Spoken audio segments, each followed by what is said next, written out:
நாங்க வந்துட்டோம். ஸோ இன்னைக்கு வந்து first letter last letter word challenge. நான் வந்து ஃபர்ஸ்ட் லெட்டர் சொல்லுவேன், இவர் வந்து லாஸ்ட் லெட்டர் சொல்லுவாரு. அதுல வந்து நான் வந்து ஒரு வேர்ட் வந்து ஃப்ரேம் பண்ணணும். யார் ஃபர்ஸ்ட் ஃப்ரேம் பண்றாங்களோ அவங்களுக்கு ஒரு point. 3, 2, 1 W. W. Wow. Okay. 3, 2, 1 A. Access.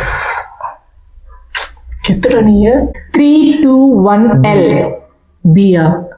Lab. 3, 2, 1 U. Umbrella. 3, 2, 1 F. 4 T தான் வரும். Fetch. Fetch கிடையாது. Fetch the water. FETCH. Fetch. Okay. 3, 2, 1 M. நானா என்ன சொல்லிட்டேனா? None. 3, 2, 1 M. Yes. M சொன்னியா? Mass. So இந்த சேலஞ்சில் வந்து இவர் தான் வின்ஸ் த மேட்ச், நான் லூசஸ் த மேட்ச். லூசு தான். பாய். பாய்.